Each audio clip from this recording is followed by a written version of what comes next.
Thankfully, after 3 months, she was able to be discharged from hospital, and thereafter, she went back into practice. And as she's going on with her business and managing the family, we were all growing up at this point, and we discovered our talents and our skills. I personally discovered that I have such quite artistic skills, and she was quite an encourager to me. My music career, I attribute a lot of what I am today to what my mom instilled in me, because indeed she had a lovely voice. Every evening we'd sit together, spend time singing. She loved a lot of Kikuyu hymns, a lot of nyimbo cia kuinira mwathani. That's a tongue that none of you would understand probably. But it's just saying songs of praise to our God.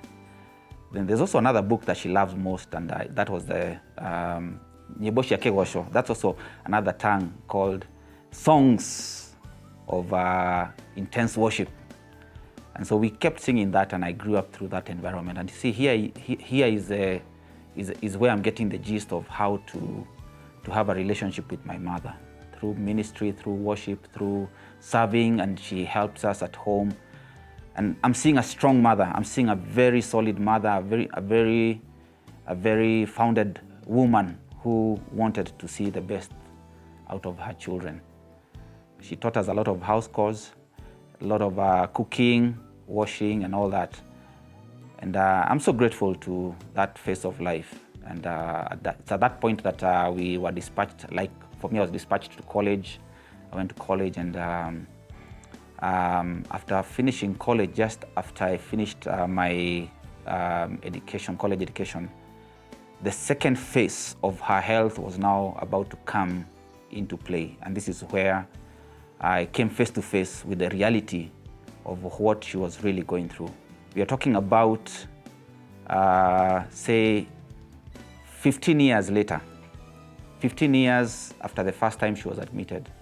15 years later, she suffers a condition that they call laryngeal palsy, or simply called the twisting of the mouth and probably the larynx, whereby you find that there's paralysis that is coming through into her system, and all her functions are now cannot be coordinated well.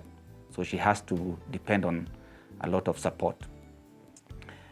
This is the time I've just finished college, and I'm in my job, and I'm already starting to fend for myself.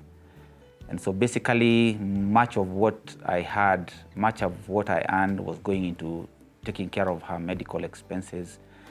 I could barely even begin to enjoy some of the benefits a young man would enjoy out of being able to get your own money. And so primarily it was such a, what do we call it? Probably a joy killer in a sense, because I'm expected to have joy as a young man, but here I am taking care of my mother who's sick.